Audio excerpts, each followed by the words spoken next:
l'invité C360. Asmao Dao, aujourd'hui nous parlons origine africaine de l'humanité, lutte pour la souveraineté des peuples de l'AES. Et pour parler de ce sujet, nous recevons Dr Di Talaman Ebié. Il est guide évêque du mouvement raélien, précédemment professeur d'agroéconomie à l'université Naziboni de Bobo Dioulasso. J'ai dit précédemment parce que vous êtes à la retraite. Vous êtes aussi le responsable de la commission Raël Soutien l'AES. Bonjour et bienvenue sur le plateau de la C360. Bonjour, merci. Alors, tout de suite et maintenant, monsieur Ebié, alors vous avez animé une conférence ce week-end et cette conférence a porté sur les origines africaines de l'humanité et la lutte pour la souveraineté des peuples de l'AES. La question, pourquoi donc aujourd'hui il est important pour nous de retenir cette question touchant donc l'origine africaine de l'humanité. Ok, merci beaucoup.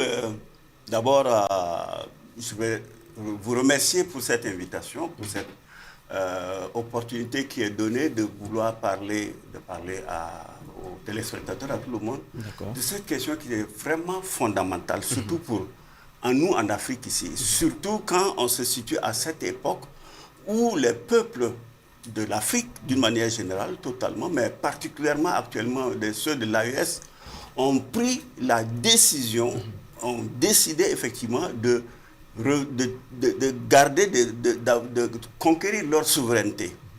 Et si on fait un petit rappel, quand le 16 septembre 2023, les 3 chefs d'État de l'AES ont proclamé l'alliance pour l'alliance des États de l'AES, ça a été une étape fondamentale pour la prise de conscience des peuples africains dans la lutte pour leur véritable émancipation. Parce qu'il faut reconnaître que les indépendances qu'on a données sur papier ne sont en rien de l'indépendance. C'est en fait un système qui a été bien mis en place pour que le colonisateur qui est venu détruire l'Afrique depuis longtemps, une Afrique qui était prospère, qui était émerveillée et qui a été détruite parce qu'on avait besoin de ressources humaines pour pouvoir développer des autres pays ailleurs. Bon, aujourd'hui, globalement, oui, qu'est-ce qu'on pourrait retenir donc, de cette question que vous avez évoquée, donc, touchant donc, l'origine africaine de l'humanité, de façon plus précise? Oui, on reconnaît, parce qu'en fait, il faut savoir que même les scientifiques, maintenant, surtout les scientifiques ont pu mettre en évidence, tout le monde admet que l'origine de la vie sur la Terre, d'Afrique des humains, ça vient de l'Afrique. Et particulièrement en 2005, Raël, moi je suis du mouvement raélien international, Raël, le fondateur et chef spirituel du mouvement raélien, arrivé au Congo, a fait l'annonce publique aux médias que Adam et Ève étaient des Noirs. Ça a été un tollé, hein, c'est vraiment... Mais les gens, malheureusement, les médias en Afrique n'ont pas repris ça. Et nous disons actuellement, quand on considère effectivement, tout le monde reconnaît, même sur le plan scientifique, que l'origine de l'humanité est africaine, alors se pose automatiquement la question suivante. Mais comment est-ce que l'origine de la vie, la vie humaine est africaine? Et il se trouve que ce continent est malheureusement celui qui est en arrière, en fait, qui est le dernier sur le plan développement matériel au moins. Donc il y a eu quelque chose qui s'est passé, il y a bon, l'héritage de la colonisation qui a fait toute cette destruction, on se retrouve à ce niveau-là. Donc, l'objet maintenant de la prise de conscience au niveau africain, la reconnaissance du fait reconnaître que effectivement, l'Afrique est le berceau de l'humanité, c'est-à-dire que les premiers êtres humains qui ont été créés sur la Terre ici sont des Africains, c'est pour là qu'on a titré. Adam et Ève sont des Noirs. Et de là, ça donne une couleur. Et la question qui est posée dans ce cas-là, pour l'avenir de l'humanité entière, pour l'avenir de l'humanité entière, que représente justement cette importance affirmation, c'est-à-dire que les premiers êtres humains qui ont été créés sont des Noirs. Il revient quand on regarde sur le plan humain. Quand on considère, on peut même essayer de caricaturer. Vous prenez dans une famille, le grand frère, il a une responsabilité vis-à-vis des autres. Sur le plan des races, on va dire, sur le plan donc de l'humain, de l'humanité, parce qu'il y a plusieurs races humaines sur la Terre, mais la première qui a été créée, c'était des Noirs. Donc, la responsabilité des Noirs pour le reste de l'humanité devient une question fondamentale. Regardez actuellement, qu'est-ce qui se passe? L'héritage que l'on a du fait de la colonisation, on a un héritage chaotique. Il faut le reconnaître. Les guerres, les violences, la pauvreté, les maladies, et tout ça. On peut dire qu'on a un héritage dû à la colonisation qui est un échec. Alors, si les Africains, les Noirs, sont ceux qui ont été les premiers créés, leur responsabilité est de faire en sorte que, justement, l'humanité puisse arriver à un niveau où, au lieu d'être dans cette souffrance, être à un niveau se développer, voilà, épanoui. Et donc, notre responsabilité en tant que grand frère, je mets ça des humains, c'est de prendre ce rôle-là, de cette place-là. Alors, prendre ce rôle, cette place, aujourd'hui, pour des peuples qui se battent pour la souveraineté, pour l'émancipation, en fait, vous surgissez sur la scène pour porter ces messages. Quel est l'objectif que vous visez en ce moment? L'objectif, c'est amener les gens, et surtout ceux qui se battent actuellement, les Africains, les Noirs, à se décomplexer à tous les niveaux. Parce qu'on ne peut pas mener la lutte de sa souveraineté si on est encore parasité par le complexe d'infériorité. Or, il se trouve que, sur le plan historique, le colonisateur a su savamment instiller ce virus-là, ce germe du complexe d'infériorité qui fait que, si vous allez dans la plupart des régions en Afrique, on est encore étonné de voir, oui, les gens qui disent, oui, les Blancs ont tout fait, nous, les Noirs, on a... Ça, c'est une erreur fondamentale et qui a été décriée par Raël, d'ailleurs, quand il est arrivé la première fois. C'est une erreur. Au contraire, il faut que maintenant les Noirs, sachant qu'ils sont les premiers créés sur la Terre, ici, reprennent leur place et la tête haute, la dignité pour faire rayonner la dignité humaine. Ce n'est pas peut-être pour rien qu'on parle ici de pays des hommes intègres. Donc, amener cette intégrité de l'humanité à s'exprimer. Donc, ça veut dire qu'il faut se départir totalement de ce complexe d'infériorité dans tous les domaines, que ce soit au niveau social, culturel, philosophique, scientifique, religieux, tout ça.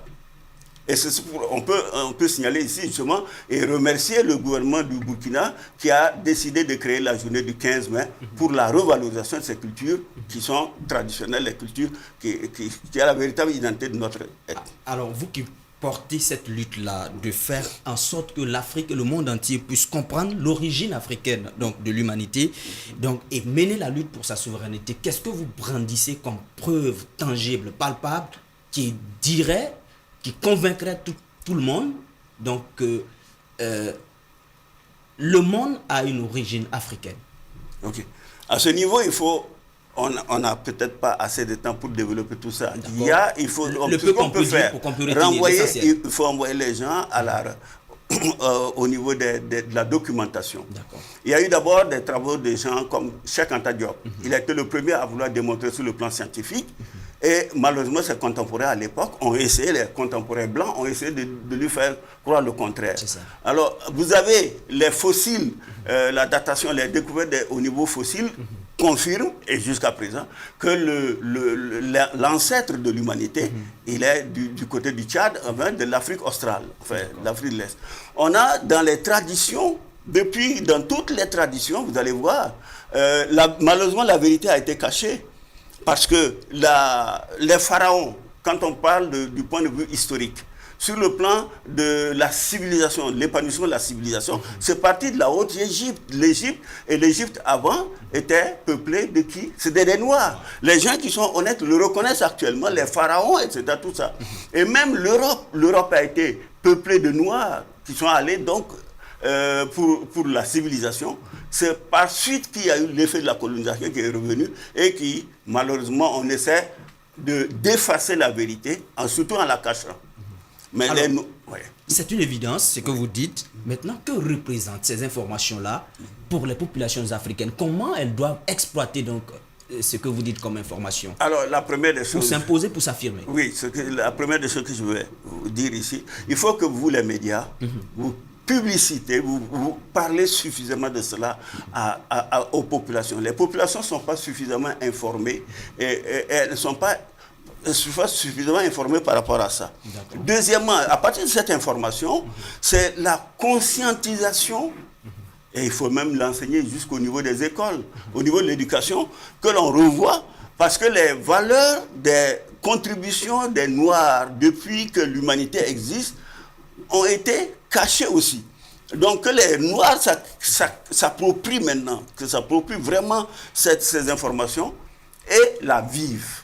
Vivre ça avec la dignité qui va avec, la fierté qui va avec. En d'autres termes, il faut assumer le fait que nous sommes les premiers sur la Terre, les premiers qui ont été créés. Et dans ce cas-là, comme Raël nous rappelait, il faut que les Noirs africains se souviennent que dans nos veines, dans nos sangs, dans nos artères, circule le sang qui contient les gènes de Adam et Ève qui étaient des Noirs. Alors, on me signale que le temps est complètement parti. Okay. Je vais vous poser une dernière question, vous allez répondre succinctement pour qu'on puisse passer à la suite de cette émission. Vous n'avez pas seulement parlé des origines africaines de l'humanité, vous avez aussi abordé l'emblématique question de la lutte pour la souveraineté des peuples africains. C'est quoi donc le parallèle que vous faites entre les origines africaines de l'humanité et la nécessité de lutter donc, pour la souveraineté de l'AES et pourquoi pas de l'Afrique en général? En fait, c'est la lutte, il faut comprendre que la lutte de l'AES actuellement qu'on mène, c'est la lutte pour toute l'Afrique. C'est une lutte panafricaine, mais il faut que ça parte de quelque part. Il faut que ça parte de...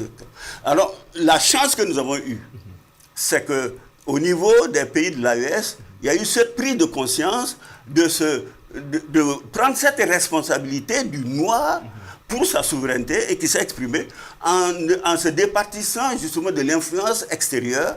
Et on a donc affirmé cette africanité-là en prenant la position de dire nous ne voulons plus l'ingérence, nous ne voulons plus la domination dans la politique, etc. Et nous allons, à partir de nos valeurs traditionnelles, de nos valeurs propres africaines, réaliser notre épanouissement, notre souveraineté, pour que l'Afrique puisse prendre sa place. Parce qu'en réalité, la lutte pour l'AES, la lutte de l'émancipation de l'AES, c'est pour toute l'Afrique. Ce qu'on vise, c'est les États-Unis d'Afrique.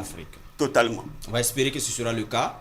Merci beaucoup à vous donc, pour toutes ces précisions. Merci d'être venu donc, sur notre plateau pour répondre donc, à toutes ces questions que nous vous avons posées. C'est la fin de cette émission, de la partie invité C360. Je rappelle que vous êtes docteur Ditalaman Ebié, guide évêque du mouvement raélien, précédemment professeur d'agroéconomie à l'université Nazi Boni de Bobo Dioulasso. Vous êtes aussi le responsable de la commission Raël Soutien AES.